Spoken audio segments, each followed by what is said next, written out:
Hi, cat. Come and get some mango, baby.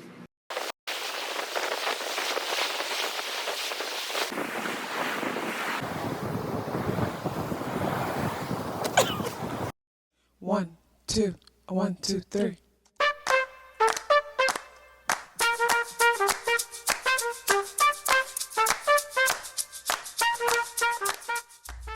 Self-awareness is a superpower. My name is KathyLaDonna. Welcome to Soul and Vibration.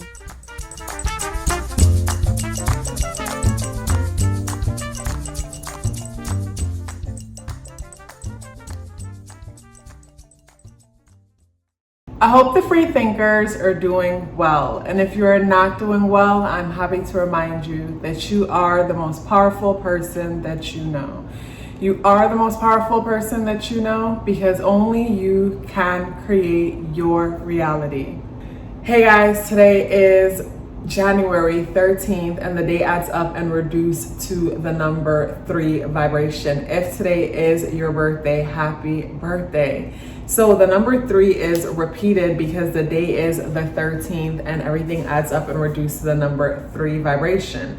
So that number 3 energy, it's restless, it's creative, it's childlike, it's playful, it wants to have a good time, it wants to have fun.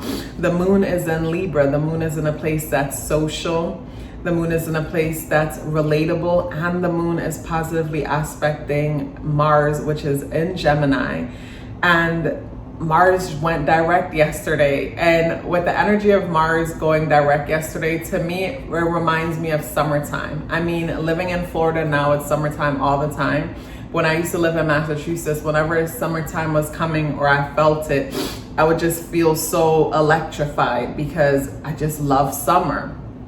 I love the sunshine, and that's what I'm feeling with the energies within the day, because there is a grand air trine happening. So with this grand air trine and even say the number 3 repeated, a lot of information, a lot of quick information could be going and coming, maybe a lot of gossiping, a lot of he say, she say, or just different things coming up in the news and the media. And when it comes to say a lot of what comes out, I wouldn't even pay attention to everything, because to me, it's the example that I gave yesterday about fasting for so long and then breaking the fast and feeling like a person has no self-control. So it's like you could even bite your tongue. You want to eat so fast. So to me, it's something like that with the communication. It's almost like communication feels like it's been restricted. So now people just want to talk just for the sake of talking. That's what I'm getting from it. And also to there's just a very social energy to the day with the aspects being made, and also to the number 3 repeating, because the number 3 is a social energy. The card associated with the day is the camel energy. Every time I look at this card, I always laugh because the way the camel's head is positioned up, it's just, I don't know, it's just funny to me for whatever reason. But like with the camel energy coming up as a spirit animal associated with the day, I think about how camels are perfect for long journeys and how reliable and strong they are. But the issue with the camel is once the camel is overworked and overwhelmed, you won't know. It's not like the horse that gives you signs that it's tired, it's exhausted. The camel doesn't give any signs, but it's strong and it's sturdy, but then it just drops dead. And to me, that's not good, in the sense that I would rather say something gives me signs so I know how much time I have left with it, so I could be strategic, so I can plan, opposed to say having this sturdy, strong thing that I know is strong and will last for a long time, but at the same time, at any time, it could fall apart. So this brings me to say us or you when it comes to say pacing yourself, when it comes to say overdoing and doing too much. Because with the day being the 13th, the number 13 adds up and reduces the number 4 vibration. The number 4 is the energy that deals with structure. It's the energy that deals with working hard and stability. People who are strongly associated with the number 4 are hard workers or people who are overachievers. But I think that 4 energy is fearful about a lack of stability and lack of security. So this is where a person could find themselves hoarding and overworking out of fear of poverty and not having enough. So I feel like with certain energies moving direct and us feeling this like a sense of freedom or a sense, even though Mercury is still in retrograde, I feel like with Mars direct, there's this sense of, it's like there's this freeing type of feeling. So this is where we can find ourselves wanting to take on so much because I want to achieve this thing or that thing or the next, and not really pacing ourselves or checking our temperatures to see how much we can really handle, how much we can manage. And with the date adding up and reducing to the number 3 vibration, the number 3 is expressive, it's creative,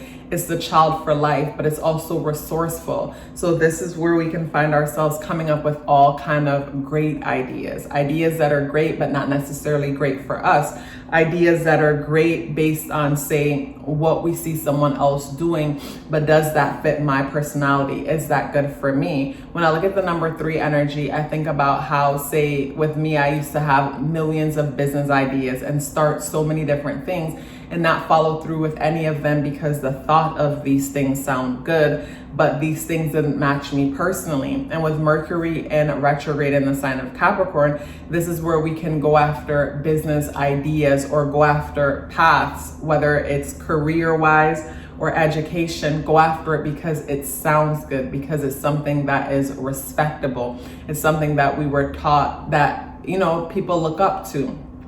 So that could be a motivating factor where we start something but didn't really think about like if we have it, what it takes to follow through with this thing. And of course you have what it takes to do anything that your heart is called to, but at the same time you have to genuinely be interested in order to pursue a thing. Because I look at, say, with me and YouTube and how the growth of this channel has been so slow but steady. And I'm grateful for the steady growth of the channel because I'm growing in the process. And I can see how I would easily be overwhelmed if so much came at me at once and I wasn't ready for it mentally, emotionally, spiritually, ready for everything coming at me at once. But at the same time, if I was only in it for, say, the growth and the attention of it, I would have been quit.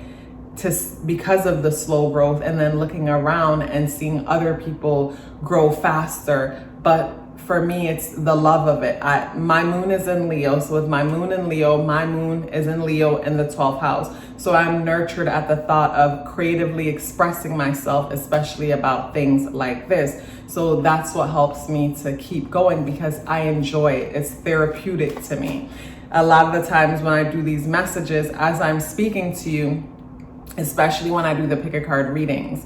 But as I'm doing these messages, or even when I'm doing, say, the sun, moon, and rising messages for Patreon, when it comes to, say, the new moon or full moon energy, I'll be talking and it's not until I'm editing it or re-listening and adding certain things stood out to me. So it's like, even though I was speaking, I'm speaking, but it didn't connect until I'm re-listening. So sometimes it feels like a channeling effect. And of course, that's what happens with my 12th house moon. And then my Leo energy wants to express that. So doing this is therapeutic and nurturing to me. So with the energies in this day, if you find yourself wanting to go after something, does the process of that thing nurturing to you? Does the process of that thing nurturing? Is it nurturing to you? The moon squares Mercury. So the moon is a part of a T-square between Jupiter and Mercury. Jupiter is in Aries and Mercury is in Capricorn. So this is where the moon is in a position where it wants to be relatable. It wants to be everybody's friend. But of course, Mercury is in a place where it is authoritative. It wants to, say, take control. And Jupiter is in a place where, you know, you want to be first. You want to put yourself first and put the focus on yourself. But the challenge that's happening between the moon, Mercury, and Jupiter is that the inner world doesn't want anybody to be mad at it. So this is where on the inside we want to please everybody. We want to get along with everyone. but the way we're communicating or the way other people are communicating seems like they're trying to be the boss of you, or seems a little bit aggressive or authoritative, or even could come off a little bit dry. And then Jupiter in Aries energy, it's like, it feels like selfish, like others are being selfish or self-absorbed or self-centered. And for me, I found that I used to always look at most people as being selfish when it wasn't that they were selfish, they just had better boundaries. So this day might help you to take a closer look at your boundaries and realize that maybe it's not that, say, someone's being selfish, it's just that they have healthy boundaries. When it comes to the tarot associated with this day, we have the Devil card in the upright position. And the Devil card in the upright position, so I think it's interesting how the Devil and the Camel card come out together, because the Camel energy for me talks about, say, commitment, long-term commitment, because the Camel is able to commit to a long journey, and also to the moon in the background, in the back of the Camel while it's journeying through the darkness. And I think of that as, say, spiritual transformation and even spiritual growth. But the Devil in the upright position, I look at that as, say, commitment, committing to something that isn't for your greatest good, or something that isn't aligned with your truth, and committing to this thing just because, committing to this thing because, number one, the status associated with it, the material growth associated with it, or even, say, escapism associated with committing to something.